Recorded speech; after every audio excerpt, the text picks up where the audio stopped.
Hello everyone, welcome to maths mummy YouTube channel. My self Dasu. So ఈ వీడియోలో model paper 3కి సంబంధించినటువంటి 1 mark అయితే మనం డిస్కస్ చేస్తున్నాం. సో అందులో ఆల్రెడీ మనం పార్ట్ 1లో 1 మార్క్ అయితే డిస్కస్ చేయడం జరిగింది. రిమైనింగ్ క్వశ్చన్స్ మనం పార్ట్ 2లో ఈ వీడియోలో మనం డిస్కస్ చేయడం జరుగుతుంది. జాగ్రత్తగా ప్రాక్టీస్ అయితే మీరు చేయండి. ఓకే, సో ఇప్పుడే మీరు వీడియోని ఇదే ఫస్ట్ సారి మీరు చూస్తే ఒకసారి మన ఛానల్ని సబ్స్క్రైబ్ చేసుకోండి. చివరి వరకు ఈ వీడియోని చూడడానికి ప్రయత్నం చేయండి. ఓకే, సో మోడల్ పేపర్ 3లో మనకి 5 క్వశ్చన్స్ అయితే ఆల్రెడీ మనము డిస్కస్ చేసాము. సో మనకి 6th క్వశ్చన్ నుంచి ఒకసారి చూద్దాం. 6th క్వశ్చన్ ఏంటంటే in triangle ABC and PQR if AB by QR is equal to BC by PR is equal to CA by PQ. So sides are in proportion, then ABCD 4 options అయితే ఇచ్చాడు. So which is correct? So triangle CBS similar to triangle PQR. So ఏది correct అని చెప్పేసి వాడు ఇస్తున్నారు. ఇలా ఇచ్చేటప్పుడు చాలామంది పిల్లలు కన్ఫ్యూజ్ అయిపోతూ ఉంటారు. ఎందుకంటే ట్రయాంగిల్స్ అనే చాప్టరే పెద్ద కన్ఫ్యూజ్ చాలామందికి. సో చాలా ఈజీగా ఇది మనం చెప్దాం, జాగ్రత్తగా వినండి. సో 1 మార్క్కి అంత టైంని సమయం వెచ్చించేటువంటి పని లేదు. సో సింపుల్గా మనం అయితే చేయొచ్చు. ఫస్ట్ ఆఫ్ ఆల్ చూడండి ఒకసారి ఆప్షన్ ఏని చూద్దాం. ఆప్షన్ ఏలో సిబి అని ఉంది ఫస్ట్. ఓకేనండి, సిబికి రేషియో ఏంటి అక్కడ? పీక్యూ. సిబికి ఏంటి? పీక్యూ. చూడండి ఇక్కడ పీక్యూకి సిబి లేదంటే సిబికి పీక్యూ. ఇక్కడ మనకి పీక్యూ అయితే కనిపిస్తుంది. పీక్యూకి ఇక్కడ ఏముంది? సిఏ అని ఉంది, కానీ ఇక్కడ ఏమని రావాలి? సిబి అని రావాలి. ఒకవేళ ఇది కరెక్ట్ అయితే. కాబట్టి పీక్యూకి సిఏ అని వచ్చింది కాబట్టి ఇదైతే కాదు. ఓకేనండి, ఒకవేళ మరలా చూద్దాం ఒకసారి. పీక్యూకి ఏమి ఇచ్చారు ఇక్కడ? ఏబి. ఓకే, సిబి చూసినా పిఆర్ అని ఇచ్చారు ఇక్కడ కదా. అంటే మీరు సిబి చూడొచ్చు, పీక్యూ చూడొచ్చు, ఏదైనా చూడొచ్చు. ఒకవేళ పీక్యూ చూడండి, పీక్యూకి ఏబి ఇచ్చాడు? ఏబి అని ఉంది. ఓకే, పీక్యూకి పీక్యూ బై ఏబి అని రావాలి. సో పీక్యూకి ఏబి అని రావాలి. పీక్యూకి ఏబి అని వచ్చింది, ఇక్కడ రాలేదు. అంటే ఇది కూడా ఆప్షన్ కాదు. ఓకేనండి, ఫర్ ఎగ్జాంపుల్ ఇది చూడండి, బీసీ బై పీక్యూ అని రాయాలి. అంతే కదండి, BC by PQ. BC by PQ ఎక్కడ ఉందండి? బీసీ బై పిఆర్ అని ఉంది, కాబట్టి బీసీ బై పీక్యూ అని రావాలి. అంటే ఇది కూడా ఆప్షన్ రాంగ్. ఇది చూస్తే ఒకసారి మనం పీక్యూ లాస్ట్ చూడండి, పీక్యూకి ఏం రావాలి? సిఏ రావాలి. పీక్యూకి సిఏ వచ్చింది కదా, వచ్చింది. క్యూఆర్కి ఏబి రావాలి. క్యూఆర్కి ఏబి వచ్చింది కదా. అలాగే పిఆర్కి సిబి రావాలి. పిఆర్కి సిబి వచ్చింది కదా, CBR BC. Okay, so option D is right answer. ఇలా మనం చూసుకుంటూ వెళ్తే ఈజీగా అయితే ఎలాంటి ప్రాబ్లమ్స్ మనం చేయగలుగుతాం. చూడండి ఒకసారి 7th ప్రాబ్లం ఏం అడిగాడంటే if A is an acute angle, A అనేది అక్యూట్ యాంగిల్ అయితే the value of A increases then the value of cos A is dash అని అడిగాడు. క్వశ్చన్ మరలా నేను చదువుతాను జాగ్రత్త. ఏ అనేది ఒక అక్యూట్ యాంగిల్ అండి. అక్యూట్ యాంగిల్ అంటే ఏంటి? 90 degrees వరకు ఉంటుంది. Okay, value of A increase అయింది అనుకోండి, ఏ అనే వాల్యూ ఏ ప్లేస్లో ఇంక్రీజ్ అయింది అనుకోండి. ఫర్ ఎగ్జాంపుల్ చూడండి ఇక్కడ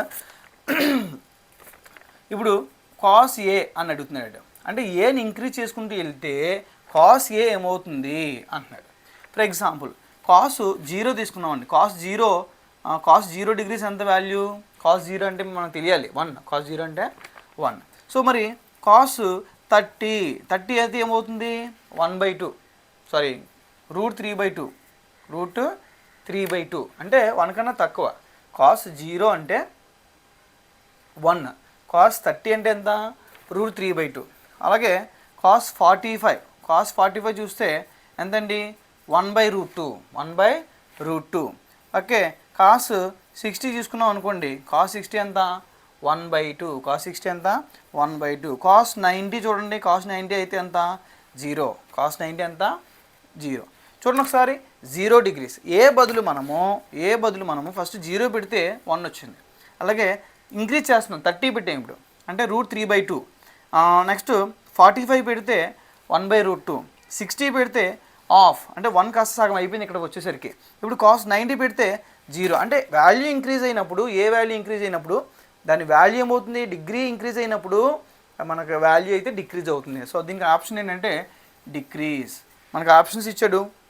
option A no change, option B increase, option C decrease, option D can't say అని ఇచ్చాడు.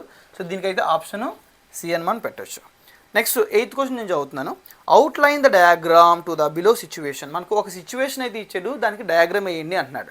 చూడండి డయాగ్రామ్ ఏంటి, ఎలా వేయాలో మనం చూద్దాం. ఏ ladder of 10 meters length touches A wall at a height of 5 meters. అంటే జాగ్రత్తగా క్వశ్చన్ మనం అర్థం చేసుకోవాలి. ఓకే, ఒక ల్యాడర్ ఉందట, ల్యాడర్ హైట్ ఎంత ఇచ్చాడు, 10 meters లెంగ్త్ అట ల్యాడర్. ఓకే, ఇటు టచ్ చేసి వాల్ అంటే ఎలా ఉంటుంది కదండి, గోడ ఉంది, గోడకి ఇలాగే కదా వేస్తాం ల్యాడర్ అంటే. సో ఈ ల్యాడర్ లెంగ్త్ ఎంత ఇచ్చాడు మనకాడు, 10 meters అయితే ఇచ్చాడు. 10 meters లెంగ్త్ ఉన్న ల్యాడర్ ఇది ల్యాడరు. ఓకేనండి. సో ఇది ల్యాండ్ మీద కదా ఉంటుంది, యాక్చువల్గా గ్రౌండ్ మీదే కదండి గోడ ఉంటుంది. సో ఈ గోడ ఎంతట, a wall at a height 5 meters. ఈ గోడ 5 meters ఉంది. ఈ 5 meters గోడకి ఒక నిచ్చెన వేసాము, ఆ నిచ్చెన ఎంత, 10 meters. ఓకేనండి. ఇలా మనము ఒక ట్రయాంగిల్ అయితే వేయాలి, దీనికి నేమ్స్ మనం ఇవ్వచ్చు, ఏబిసి ట్రయాంగిల్. ఇలా ఒక ఫిగర్ వేస్తే 1 mark అయితే మనకు వస్తుంది. నెక్స్ట్ 9th క్వశ్చన్ ఏంటంటే మ్యాచింగ్ ఇచ్చారండి.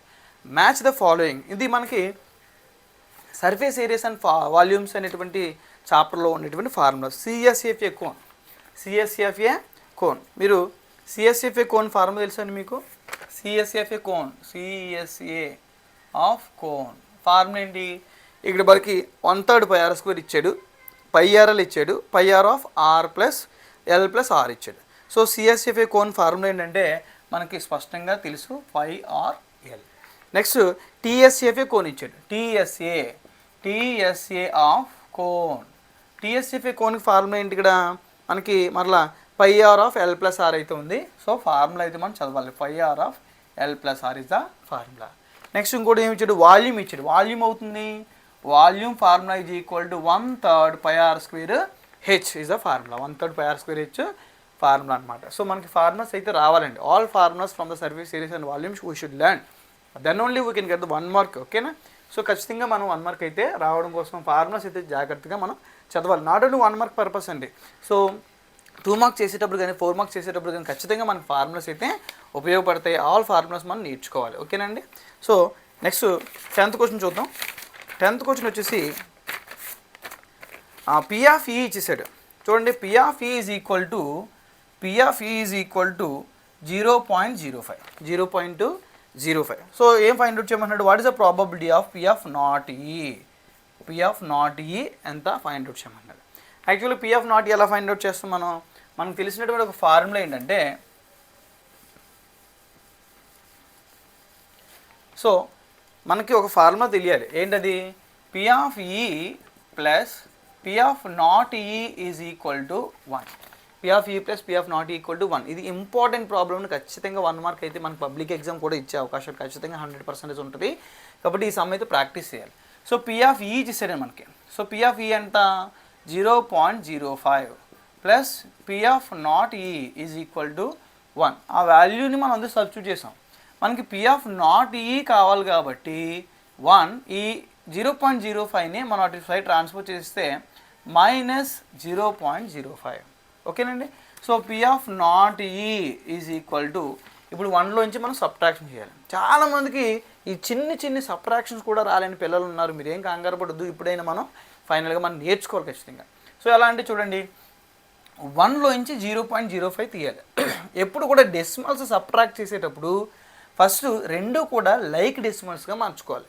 లైక్ డెసిమల్స్ అంటే ఏంటండి, ఏం లేదు, పాయింట్ తర్వాత ఇక్కడ 2 డెసిమల్స్ అయితే ఉన్నాయి, పాయింట్ తర్వాత 2 డెసిమల్స్ అయితే ఉన్నాయి. 1కి పాయింట్ లేదు, డెసిమల్స్ లేవు. కాబట్టి మనం పాయింట్ తర్వాత 2 డెసిమల్స్ ఎలాగైతే ఉన్నాయో 1ని కూడా అలా మార్చుకోవాలి మనం. చూడండి, 1 కూడా అలా మార్చుకుంటే మనం ఇలా రాసుకోవచ్చు, 1.00.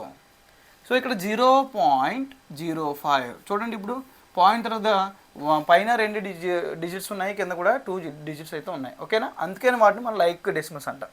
ఇలా మార్చుకున్న తర్వాత సబ్ట్రాక్షన్ చేయడం ఎలాగా, ఏమండి, బారోయింగ్ చేస్తే సో 10 - 5 అవుతుంది. ఇక్కడ మనకి 9 అయితే వస్తుంది. సో 9 పాయింట్, ఇక్కడ 0 ఆల్రెడీ 1 పోయింది కాబట్టి ఏం లేదు, కాబట్టి 0.95 is the answer. 0.95 is the answer. ఏమండి, ఇలాగ మనం 10th క్వశ్చన్ అయితే కంప్లీట్ చేయొచ్చు. Next goes to 11th question చదువుతాను జాగ్రత్తగా వినండి. Draw a circle and 2 lines parallel to a given line such that one is a tangent and other is a secant to a circle. మనం ఏం చేయమంటే ఒక circle 2 lines draw చేయండి, ఒకటి secant అవ్వాలి, ఒకటి టాంజెంట్ అవ్వాలి. ఇచ్చిన లైన్కి మనకి ఒక లైన్ అయితే ఇచ్చాడు. చూడండి, ఒక లైన్ అయితే ఇచ్చాడు. ఒక లైన్ అయితే ఇచ్చాడు. ఆ లైన్ అయితే ఒకసారి చూద్దాం. ఫర్ ఎగ్జాంపుల్ ఇలా ఒక లైన్ ఇచ్చాడండి. ఓకే, ఈ లైన్కి ప్యారలల్గా 2 లైన్స్ అయితే ఉండాలి, ఒక సర్కిల్ డ్రా చేయాలి. సో మనం డ్రా చేస్తున్నాం చూడండి, ఒక సర్కిల్ అయితే నేను డ్రా చేశాను. ఏమండి, ఇప్పుడు ఈ లైన్కి ఇది ప్యారలల్గా ఉన్నట్ట లేనట్ట? ప్యారలల్గా ఉంది కదా, ఈ లైన్కి ఇది ప్యారలల్ అవుతుంది. అలాగే సో 2 టైమ్స్ టచ్ అయింది కాబట్టి ఇది ఏమంటారంటే సీకెంట్ ఆఫ్ ద సర్కిల్ అంటారు. Secant of the circle. అలాగే ఇదే లైన్కి ప్యారలల్గా ఇంకో లైన్ కూడా డ్రా చేయమన్నాడు, అదేమో ఒకసారి టచ్ అయింది చూసారా? సో అందుకే దీన్ని ఏమంటారంటే టాంజియంట్ అంటారు. అంటే ఇచ్చిన ఒక లైన్కి మీరు 2 లైన్స్ డ్రా చేయండి, ఒక సర్కిల్ డ్రా చేయండి అన్నాడు. ఆ 2 లైన్స్ కూడా ఎలా ఉండాలట? 2 ప్యారలల్గా ఉండాలి. అయితే ఒకటి టాంజియంట్ అవ్వాలి, ఒకటి సీకెంట్ అవ్వాలి. అదిగోండి, టాంజియంట్ అంటే ఒకసారి టచ్ అయింది, సీకెంట్ అంటే 2 టైమ్స్ టచ్ అవుతే సీకెంట్ అంటారు. ఈ రెండు కూడా ఇచ్చిన లైన్కి ప్యారల్గా అయితే ఉన్నాయి. సో ఇలా మనం 11th క్వశ్చన్ అయితే కంప్లీట్ చేసాము. లాస్ట్ చివరిగా మోడల్ పేపర్ 3లో 12th క్వశ్చన్, లాస్ట్ క్వశ్చన్ కూడా చూసేద్దాం జాగ్రత్తగా, వీడియోని స్కిప్ చేయకుండా చూడండి. So generate a quadratic equation which has equal roots. అంటే 2 రూట్స్ అయితే మనకి జనరేట్ క్వాడ్రాటిక్ ఈక్వేషన్ అన్నాడు కాబట్టి విచ్ హ్యాస్ ఈక్వల్ రూట్స్. మనకి ఇక్కడ 2 రూట్స్ అయితే ఉంటాయి క్వాడ్రాటిక్ ఈక్వేషన్కి. ఆ క్వాడ్రాటిక్ ఈక్వేషన్స్కి ఉన్న 2 రూట్స్ కూడా ఎలా ఉండాలంటున్నాడు? ఈక్వల్ రూట్స్, అంటే 2 కూడా ఈక్వల్గా ఉండాలి. చూడండి ఒకసారి, ఈక్వల్ రూట్స్ని ఎలా ఫైండ్ అవుట్. చాలామంది కన్ఫ్యూజ్ అయిపోతుంటారు, చాలామంది అసలు ఎలా చేయాలో కూడా అర్థం కాదు. చాలా ఈజీ చిన్న ప్రాసెస్తో మనం 1 మార్క్ని కంప్లీట్ చేయొచ్చు. So for example alpha comma beta are the 2 roots అండి. ఆల్ఫా బీటా అనేవి రూట్స్ అవుతాయి. ఓకేనండి. సో ఆల్ఫా అనేది ఒకటి, బీటా అనేది ఒకటి రూట్స్, ఈ 2 కూడా రూట్స్ అయినప్పుడు so alpha for example okay X minus alpha, X minus beta అనేవి ఫ్యాక్టర్స్ అవుతాయి. X minus alpha, X minus beta అనేవి ఫ్యాక్టర్స్ అవుతాయి. సో ఇది మనం ఈ చిన్న విషయం గుర్తుపెట్టుకోవాలి. ఆల్ఫా అనేది బీటా అనేది రూట్ అనుకోండి. Alpha is the solution or alpha is the route, X minus alpha is the factor. Okay, beta is the route, X minus beta is the factor. For example నేను alpha equal to 2 తీసుకున్నాను, beta equal to 2 తీసుకున్నాను. అంటే 2 కూడా 2, అంటే 2 ఈక్వల్గా ఉండాలన్నారు కదా 2 roots కూడా. సో ఆల్ఫా 2 బీటా 2 అయితే దాని అర్థం ఏంటి? ఇప్పుడు ఎక్స్ మైనస్ 2 అనేది ఫ్యాక్టర్ అవుతుంది, ఇక్కడేమో ఎక్స్ మైనస్ 2 అనేది ఫ్యాక్టర్ అవుతుంది. సో 2 కూడా మల్టిపుల్ చేస్తే X into X X square, X into minus 2x, ఇదేమో మరలా -2తో మల్టిపుల్ చేస్తే -2x, minus into minus plus 2 2s are 4. So X square -4x + 4. చూడండి, ఇది మనకి కావాల్సినటువంటి క్వాడ్రాటిక్ ఈక్వేషన్. అర్థమవుతుందండి? సో ఇది మనకు కావాల్సినటువంటి క్వాడ్రాటిక్ ఈక్వేషన్. ఎక్స్ మైనస్ ఆల్ఫాని ఎక్స్ మైనస్ బీటాని మనం చూసుకుని ఆ 2 కూడా ఆల్ఫా 2 బీటా 2 తీసుకుంటే X minus alpha X minus beta అనేవి ఫ్యాక్టర్స్ అవుతాయి. అంటే ఇక్కడ 2 కాబట్టి ఎక్స్ మైనస్ 2 2 మల్టిపుల్ చేస్తే మనకి ఈక్వేషన్ అయితే వచ్చేస్తుంది. ఇలా మనం చేయొచ్చు. సో ఇది క్వాడ్రాటిక్ ఈక్వేషన్ కాబట్టి మనం ఈక్వల్ టు 0 అని చేసుకోవచ్చు. అర్థమవుతుందండి? సో ఇలా మనము క్వాడ్రాటిక్ ఈక్వేషన్ని ఫైండ్ అవుట్ చేయొచ్చు.